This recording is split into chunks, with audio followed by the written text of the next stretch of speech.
The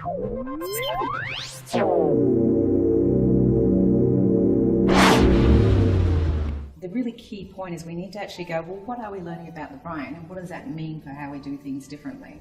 And I think you're right, you know, there are some things that maybe we already knew, but now with all of the advances in technology that we can actually see the brain in action, we're learning more about human behaviour, and we're challenging a lot of the things about how we've always done things. I think many years ago, probably in about 2009, Dan Pink, he talked about the disconnect between what science shows and what business and leaders and trainers and teachers and educators are doing.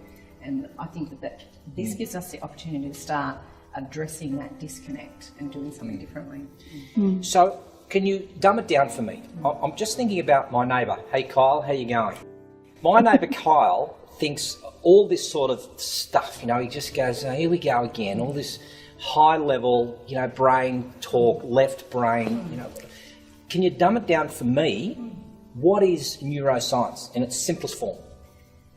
I think probably what I say to people is that the really sad part about our brains is that this part of our brain that helps us think and make decisions and all that sort of thing, it's evolved. But what we know is that our limbic, old part of our brain, it hasn't evolved since we lived in caves and clans.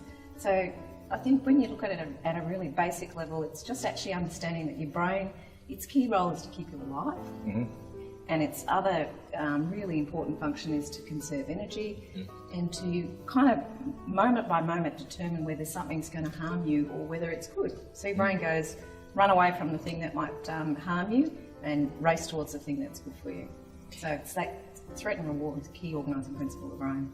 So how long, like you've been studying it for 10 years, so when did you become interested in this whole phenomena? The whole phenomena of neuroscience in general, well, the very first time I started looking into how the brain starts to work, I was very, very young, and I have my mummy to thank you mummy. She was always very interested in this kind of thing and questioned everything. She's a very curious-minded woman, and I kind of just tagged along with that and kind of fell by the side a little as I got older. And then it actually took a significant event 6 years ago.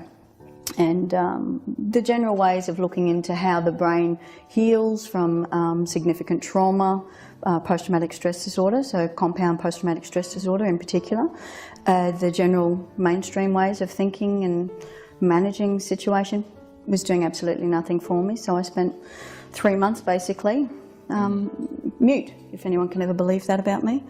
Anyone who knows me knows I'm never quiet. So yeah, for 3 months I barely spoke, and so for me that wasn't good enough. And so I was determined, and stubborn as I am, to find the solutions.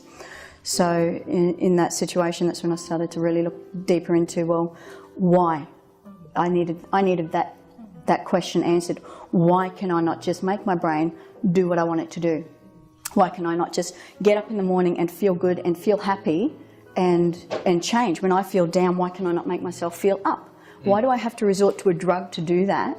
And it just wasn't, the answers just weren't coming. So that's when I started diving deeper and found various different things and started looking into the sections of the brain and the cortexes of the brain, how each one works, what it's responsible for, how we can enhance it, how we can strengthen those pathways, how we can delete old pathways that are really unresourceful in particular.